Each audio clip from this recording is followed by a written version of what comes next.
everyone, welcome back to my channel, Sharon Cullen Art. Today I'm going to be working on some different paper. I got a couple new papers after listening to comments and wanting to try other things. I decided to go ahead and buy some Stonehenge paper. If you're unfamiliar with it, Stonehenge is a company that sells all sorts of types of paper. They sell Yupo paper, which is great for like alcohol inks and that kind of thing, non-porous stone paper. And then they sell other like drawing papers, and that's basically where they started, I believe, was in drawing papers. But they sell watercolor paper too. Now I bought this book, which is actually 250 GSM, so it's a little bit lighter weight, but I bought it so that I could take it out plein air painting. I normally don't like wire binding, so what I'll end up doing most likely is if this wire binding starts getting letting go of the back cover or whatever, I will go ahead and remove it all and then just put book rings around the edges to save that. But I do like the fact that I can fold my cover back and work. So that was part of the reason I got it. And this paper has almost no tooth at all. It's like mixed media paper, basically, only a little bit heavier than mixed media paper. Well, a lot heavier. Then the other one I got was the black Stonehenge paper.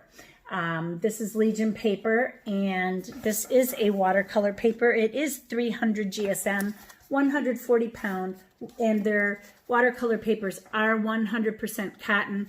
Very difficult to find on the page, but you will usually see it right here in this corner. So just watch for it in the lower right-hand corner, and then your weight and grams per meter, or grams per square meter, are right here in the center. So there's 15 sheets of paper, not a lot of paper for the price. It's a little pricey, but not too bad.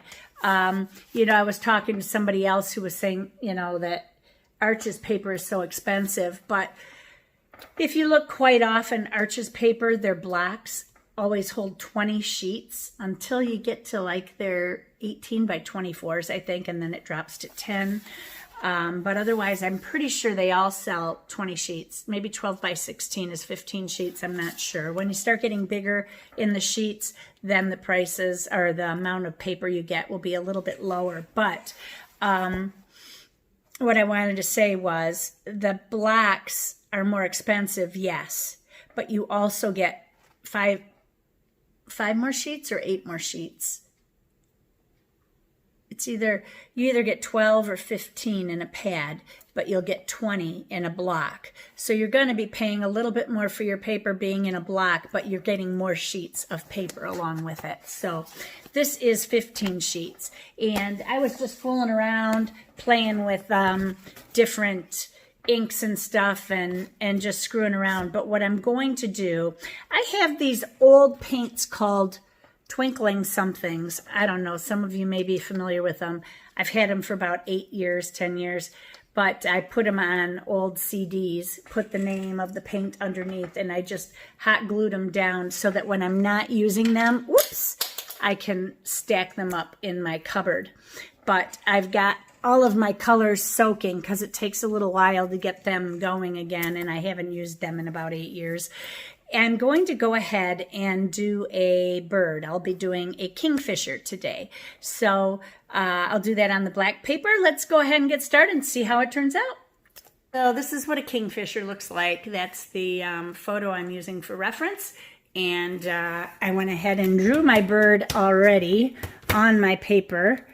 And actually I drew it on tracing paper first because I was afraid if I went ahead and drew it on the black paper, would I go ahead and be able to get my lines off of it again. So I can already see here that I got some graphite in other areas, but I drew it on a piece of vellum, and then from there I went ahead and put it on my black paper so that I didn't have eraser marks. I'm going to go ahead and take this right down to my table, and then we'll go ahead and get started with the painting. Now, like I said, I'm going to be using these Twinkling, gosh, what are those called? Twinkling something or others. And I also have my Fine Tech paints here too. This is all I have in the way of Fine Tech paints right now, but it'll work out just fine for this painting. And I'm going to go ahead and start right away with my tree trunk. And what I did was mix some of this cinnamon with a little bit of this brownish gold that I had here in this Fine Tech color. And I'm just going to go ahead and put this on here.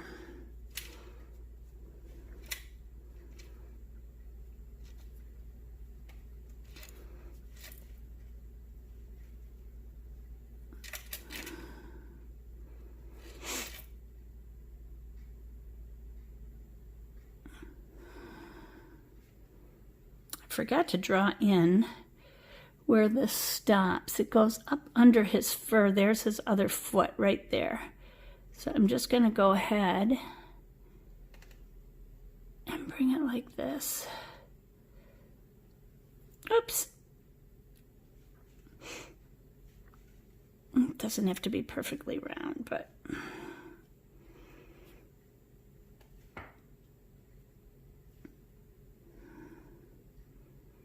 just trying to use the paint off of this little brush. So this is just a silver black velvet, and it is a 1/4 inch flat. Now I'm done with that, and I like how the gold and the brown and the cinnamon are kind of separating. Then I'm going to go back in with the whatever this is called, cinnamon. I'm going to put that on the underside where it is shadowed over here.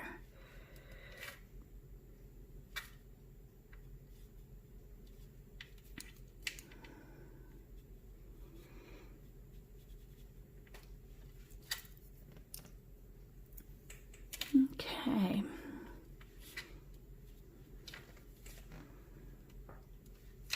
There we go.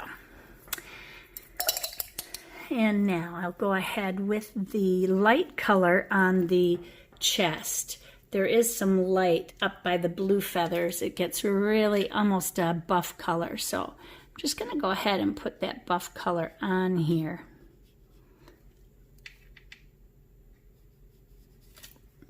Like it a little thicker though. Too much black showing through. And I did try some watercolors with this. You can use some watercolors, but you have to use them very thick so that they're almost an opaque kind of look.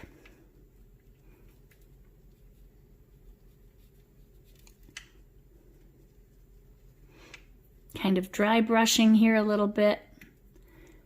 Just getting the rest of this color on. Then there's a little bit more up here. Just a little spot by the eye. He does have white also. So I'm going to go ahead into this white. It's been probably an hour since I soaked these, so now they're getting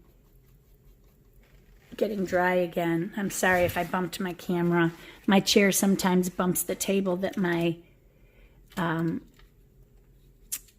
tripod sits on. So I've been trying to figure out a different thing. I used to have the best thing for holding my camera, but they stopped making it and I can't find it anywhere. So it's kind of a bummer.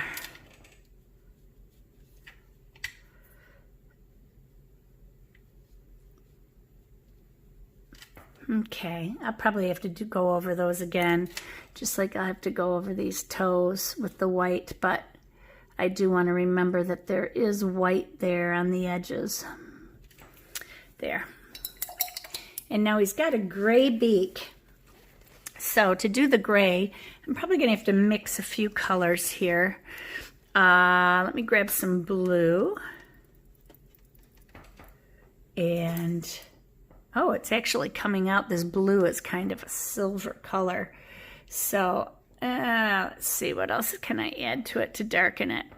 I can add a little yellow and a little bit of red or plum. Let me try the plum. Now, go back into this blue.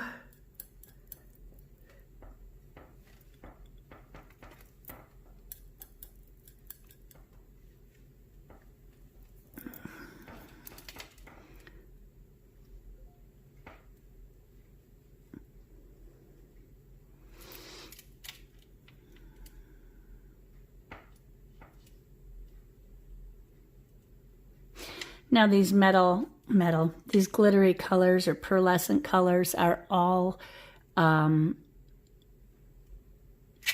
opaque. Whoops, there goes a cap. I'm adding some of my Payne's Gray from my watercolor into this just to make it darker. I don't think it worked. I don't like what happened under here. There we go. I gotta clean that up. Let me just take this and clean it up.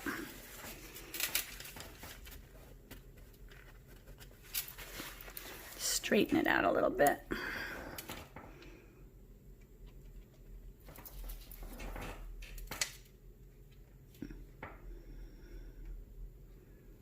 This orange is very deep in spots, so I'm going ahead and putting in the deep color first, and then I will mix it to dilute the color a little bit.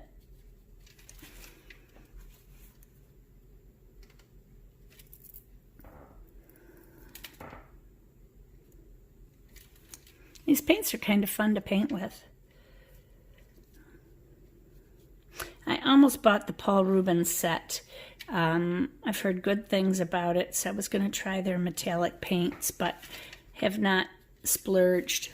I am trying to decide, is it worth that kind of money or not, because they're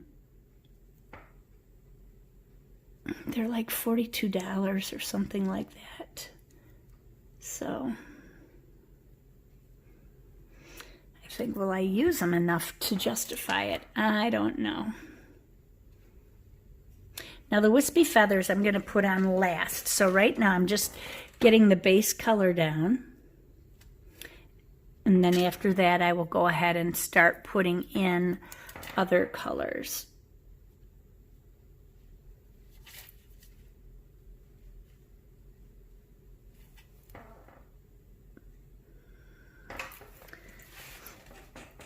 Okay. I'm going to go ahead and mix some lighter color up here.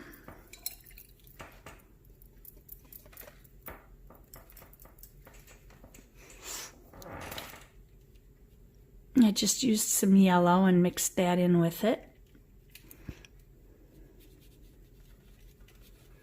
This may take a couple layers, I don't know.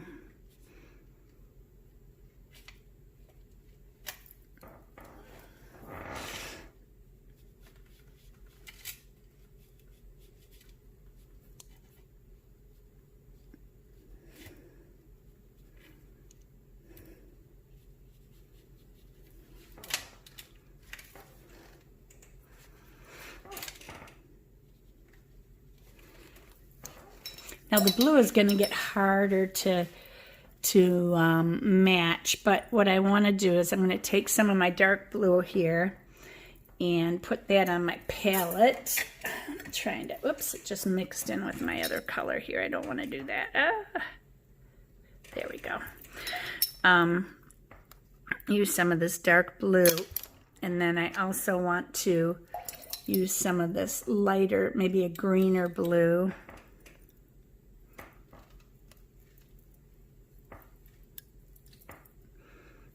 It's still a little bit, I may have washed it down a little too much. There, I guess that's as good as I'm gonna get. Then there's little dots that'll be going on too, but right now I'm just gonna pack in some of the blue here. Following the contour of the feathers. You can even leave some black of the paper showing through. That kind of gives it an interesting look. Just using a number 4 Da Vinci Maestro sable brush.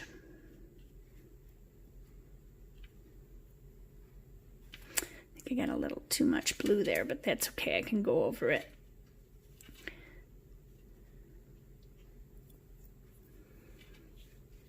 I'm just taking some of the turquoise from over here and popping that on top. Did I use that one or no, I used this one. That's okay. They're very similar in color, but this one's a little bit lighter.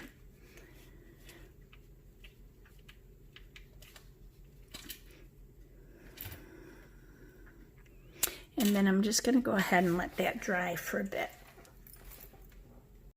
Now I'm not done painting, but before I go ahead and paint some more, I wanted to try something here. Because the Kingfisher has these like bright turquoise dots, I wanted to see if I could put these dots down on the paper. This stuff dries very shiny, so it's really hard to get my paper to accept this color, but oh, that'd be so pretty if I could just get it to accept it. I think it is a little bit. I'm using Prismacolor pencils here right now. That could work. I'm going to try getting my other pencils and see if either my Polychromos or my Luminance pencils will work any better, but I'm thinking these will probably be the best because they're so waxy. This one is my Faber-Castell Polychromos. I'm going to see if this one works any better. No, it's not working. So Polychromos is out. And I'm thinking the Caran d'Ache pencils might be out also because they are an oil and wax base mixture. But let me see. The light malachite green might be the way to go. So let me find that here. Is this light malachite? Yep, this is light malachite green. Let's see, it's very light, so we can try it and see if it wants to go any better.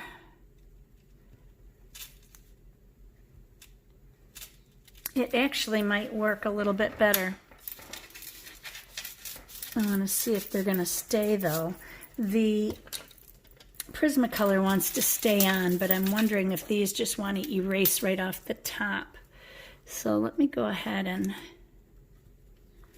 try that. Go ahead and continue on with my painting and I'll come back to that. So where are we here? This is just black anyway, so I'm going to use the paper for that portion and take some of this darker color again and go into some of the places here. I got blue on my hand somehow.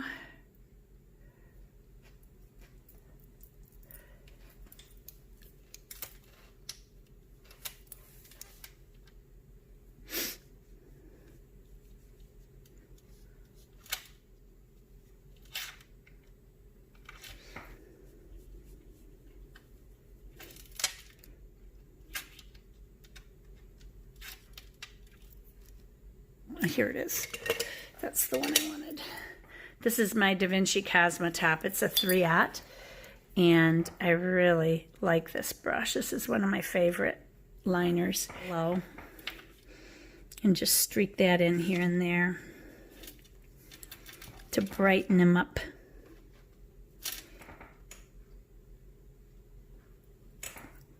Darn, I wish I could remember what these paints are called. Twinkling something, cherry, twinkling.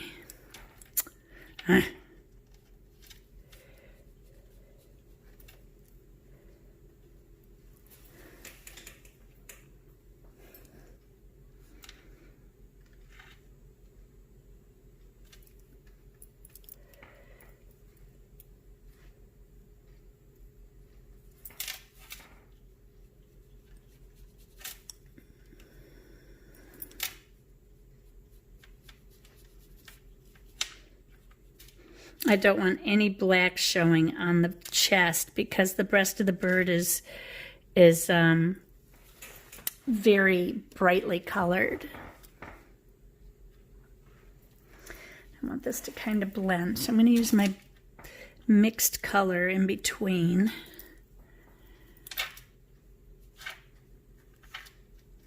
Twinkling H2Os, that's what they are called. I found them online.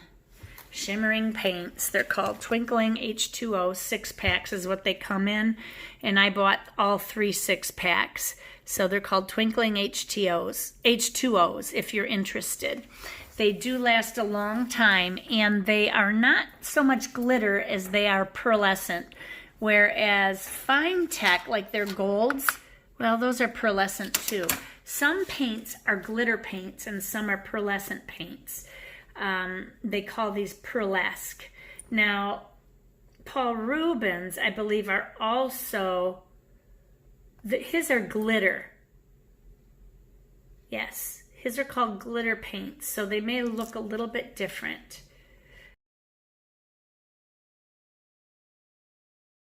$50.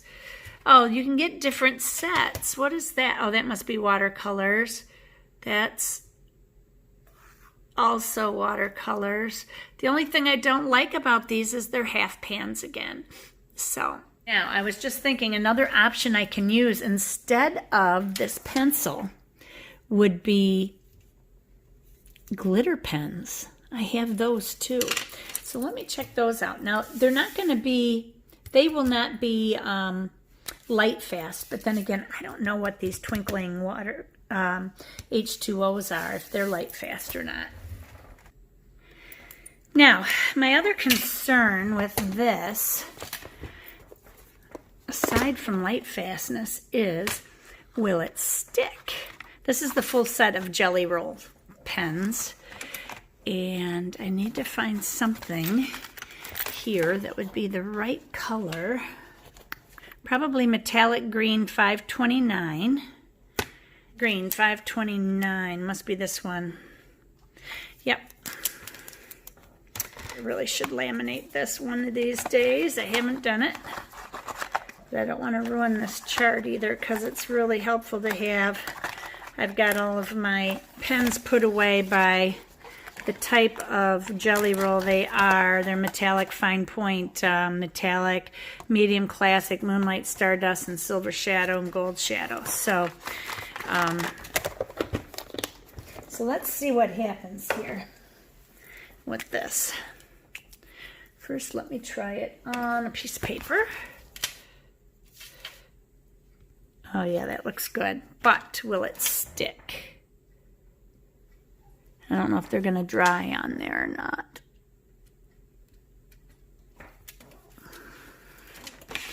I may have to keep getting the ink to flow again because this is slippery. So then all of a sudden it stops working. And I need my photo reference, which I moved.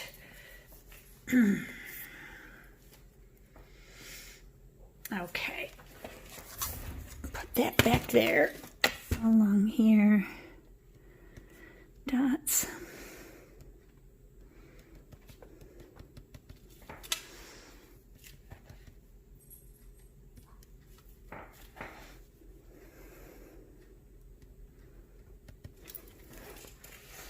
I think it's starting to come together. Then under here we got it too. I'm using some liberties here and making feather marks, which I think look pretty. I'm afraid these aren't going to stick. Maybe they are. They just need time to dry.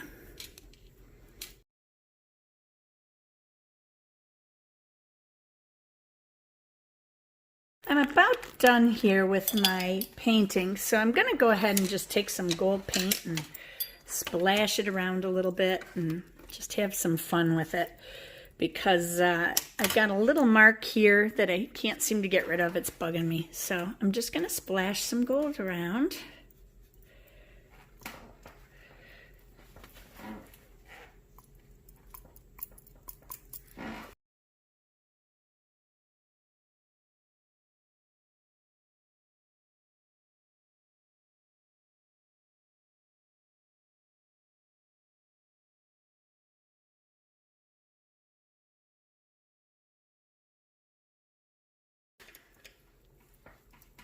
Okay, and that is it. And I think I will go ahead. This paper lifts a little bit, but I did tear it pretty fast. Let me try going slow and see if that makes a difference. Nope. And this is not really sticky tape. I mean, it's sticky enough, but it's artist tape, so it's funny. The paper that lifted is makes it a little bit blacker underneath. Blacker? More black? Okay. And then I think I'm going to go ahead and sign this in gold. So remember, everybody, be courageous, paint with wild abandon, and most of all, be kind to each other. Take care. God bless you. Bye-bye.